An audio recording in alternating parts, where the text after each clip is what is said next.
हर खबर पर होगी आपकी पकड़। डाउनलोड कीजिए एबीपी लाइव ऐप।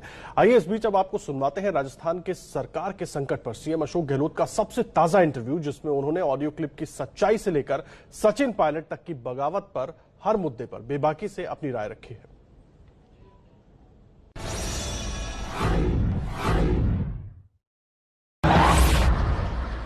अगर कोई व्यक्ति किसी पार्टी में है, एमएलए, अगर वो अपनी मंशा प्रकट करता है कि मैं अलग हो रहा हूं और पार्टी के आदेश को नहीं माने, इसका मतलब आपकी मंशा अलग होने की है, उसके लिए प्रोसेस चलता है। उसके अंतर्गत उनको हमने पिटीशन की है। अब काम विधानसभा के स्पीकर का है, वो सुनवाई करके खुद फैसला करेगा। 11 तारीख को हमारे स्वर्गीय नेता राजेश पायलट साहब की पुण्यतिथि थी। माल्यार्पण होता, कुछ विधायक उनके साथ दिल्ली पहुंचते एयरपोर्ट पर, और प्लेन में जाएं या वहाँ पर गुड़गांव में या जो क्या कहते हैं आपका मानेसर, रुकने की व्यवस्था सब हो चुकी थी। तो जो बातें उस वक्त तय हुई थी, उस वक्त भी हम लोगों ने टाइमली सबको इकट्ठा करके और जो इनके मंसूबे पे पानी फेर दिया था। पूरा खेल बीजेपी का चल रहा है, इनका खेल तो कुछ है ही नहीं। इनका खेल इतना ही था, पहले प्रयास किया मैं बीजेपी ज्वाइन करूं, जैसे शिंदे साहब ने किया था। ये सचिन पायलट का प्रयास था, बड़ी बात कह रहे हैं आप, बीजेपी ज्वाइन करना। पहले प्रयास किया था कि बीजेपी ज्वाइन करें हम लोग, 6 महीने पहले। उनके जो साथी थे उन्होंने मना किया, हम बीजेपी नहीं जाएंगे, बीजेपी ज्वाइन नहीं करेंगे हम लोग, आपको साथ दे सकते हैं, ज्वाइन बीजेपी नहीं करेंगे। तो फिर कहा बीजेपी ज्वाइन नहीं करते हैं, तीसरा मोर्चा बनाएंगे, नई पार्टी बनाएंगे और सरकार गिराएंगे और बीजेपी समर्थन देगी। वादा हो चुका हमारा। बीजेपी हमारे सामने जो इस्तीफा देंगे हम लोग एमएलए के रूप में, बीजेपी हमारे सामने खड़ा किसी को नहीं करेगी। हम जीत के आएंगे, सरकार चलाएंगे, और बीजेपी के साथ में अगर नीतीश जी सरकार चला सकते तो हम क्यों नहीं चला सकते। ये खाली खेल इनका नहीं है। इनके पास तो क्या सामान है, इनके पास क्या सामान है बताइए आप। मुश्किल से 15-17 विधायक जो गुमराह होके चले गए, अब आना चाहते हैं वापस यहाँ पर। उनको हरियाणा की पुलिस आने दे नहीं रही है। इनके पास क्या है, 2-3 चाहिए, 2-3 बहुमत चाहिए अलग होने के लिए, क्या इनको नहीं मालूम है? उसके बावजूद भी ये हमें छोड़ के गए हैं। इतने महत्वाकांक्षी होना, मैं समझता हूँ, इस उम्र में उचित नहीं है। क्या हो गया था, ऐसी क्या दिक्कत थी? ये गवर्नमेंट फिर कैसे चल रही थी सर कि डिप्टी सीएम आप, ये भी एक बड़ा खुलासा है कि सीएम और डिप्टी सीएम में कोई संवाद ही नहीं था, किसी डिफरेंसेस को दूर करने की कोशिश, कहाँ कमी रह गई? मुझे लगता है कि वो जब यहाँ पर 6 साल पहले 7 साल पहले आए थे पीसीसी बन के, तब से उन्होंने एक ऐसा माहौल बना दिया, मैं मुख्यमंत्री बनने के लिए आया हूँ। 5-6 साल तक उन्होंने लगातार लोगों को ये कहते गए, विभिन्न भाषाओं के अंदर, जो भाषा में अभी काम नहीं ले सकता, हर कार्यकर्ता को, जो हम लोग नहीं करते थे। कोई भी पॉलिटिकल पार्टी हो, अध्यक्ष का तभी वो कामयाब होता है जब अपने विरोधी को विन ओवर कर ले। वो शॉर्ट में अगर मैं कहूँ, इन्होंने उसकी बजाय उनके खुद के पर्सनल वो लॉयल है कि नहीं है, इसके देखने लगा कोई काम उन्होंने नहीं किया। इतने महत्वाकांक्षी होना, मैं समझता हूँ, इस उम्र में उचित नहीं है।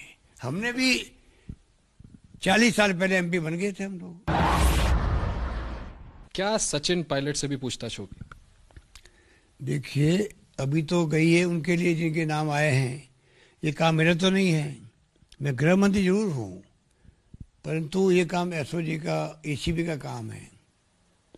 ये काम तो उनका है, जो जांच एजेंसी उनका काम है।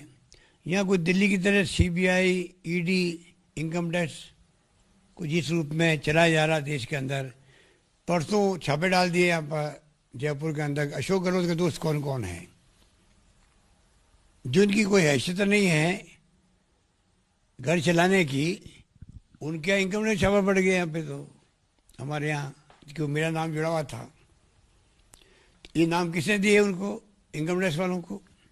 कि उन्हीं के छापे पड़े जो कि मेरे एनएसयू के साथी थे बचपन से। आप कह रहे हैं सचिन पायलट जी ने दिया? मैं कब कह रहा हूँ? आपका इशारा उनकी तरफ। इशारा तो आप समझो, आपका मीडिया समझे, मैं क्या कह सकता हूँ। नाम किसने दिए होंगे, और नाम देने झूठी नहीं होती है। इनकम टैक्स वाले इतना तो मालूम कर ही सकते खुद ही, नाम देने झूठी क्या होती है। परंतु जिस रूप में छापे पड़े हैं जिनके घरों पर, वो सबको मालूम है कि किन के इशारे पे पड़े होंगे, किसने कर रहे होंगे। पर इससे कोई हम डरने वाले नहीं हैं। वो बड़ी एग्रेवेट हो गई थी इस बात से कि उनको नोटिस भेजा गया था एसओजी का। वो नोटिस नहीं था, वो सहानुभूति लेने के लिए, और हमेशा उनकी ये अप्रोच रहती है, उस पर उनकी मास्टरी भी है कि कैसे मीडिया में ऐसा मैसेज जाए कंट्री के अंदर, आम लोगों के अंदर, कि ये बेचारा बन जाए कि ये बेचारा है, भला आदमी है, अच्छा काम कर रहा था, खूब मेहनत करी राजस्थान के अंदर, सरकार इसने बना दी, 21 पे आए हुए थे, सरकार बना दी। ये कोई नहीं देखता है कि 99 पे हम क्यों आए। पूछ इसलिए नहीं रहा हूँ कि झगड़े नहीं बढ़े, इसलिए बोला नहीं कभी। मीडिया खुद ही लिखता है बेचारे ने बहुत मेहनत करी 4-5 साल तक, और मुख्यमंत्री अशोक गहलोत बन गए। जब पीसीसी बनते ही मेरे पर आए थे वो पहली बार, तो मैंने उनको समझाया, मेरा अनुभव बताया उनको कि आप कभी मत फंसना 6 पत्रकारों में और कुछ 4-5 चमचों में जो आते आपको बना देंगे मुख्यमंत्री वहां पर। मैंने उनको समझाया प्यार से, स्नेह से, कि आप जो है इस प्रकार चलो मेरी तरह, उस पर क्या स्थिति बनती है, क्या और बनता पब्लिक के अंदर, क्या बनता हाईकमांड के अंदर, क्या बनता विधायकों के अंदर, स्वतः ही मेरी तरह चांस मिल सकता है। इससे समझदार कोई समझाने वाली बात कोई हो नहीं सकती थी। अगर कोई टैप आई है, मान लीजिए, जो हमारे सरकार गिराने में जो लोग षड्यंत्रकारी है, वो चाहे वो मिस्टर सचिन पायलट हो, चाहे गजेंद्र सिंह शेखावत हो, चाहे भंवरलाल शर्मा हो, और चाहे कोई भी हो, तो हम लोग क्या करेंगे, उसको दबा के बॉक्स में बंद कर देंगे। कहने का मतलब कि आपके पास आई, ये काम चीफ मिनिस्टर ऑफिस की तरफ से नहीं किया गया, क्योंकि ये आरोप लग रहे हैं। ऑफिस की तरफ होता भी नहीं है ये कभी। उनको अगर ये लगता है कि हमने षड्यंत्र करके टैब, फर्जी टैब बनाई है, अगर ये आरोप लगाते हैं तो मैं राजनीति से इस्तीफा दे सकता हूँ, राजनीति छोड़ सकता हूँ मैं। ये आरोप लगाते हैं कि मैंने मेरे ऑफिस में टैब बनाई है। अगर ये साबित हो गया तो आप राजनीति छोड़ने के लिए? मुझे क्या अधिकार है? अगर मैं झूठी टैब बनवाऊँ लोगों की अपने हित के अंदर, सरकार बचाने के लिए, तो मेरा मॉरल अधिकार है कि मैं सरकार में बना रहूं। क्या सचिन पायलट के खिलाफ भी आपके पास सबूत हैं कि वो फोन पे बातें कर रहे थे, ऐसे कॉन्वर्सेशंस की कोई ट्रांसक्रिप्ट आपके पास है, या कोई साक्ष्य है जिसके दम पर उनके खिलाफ मुकदमा हुआ है?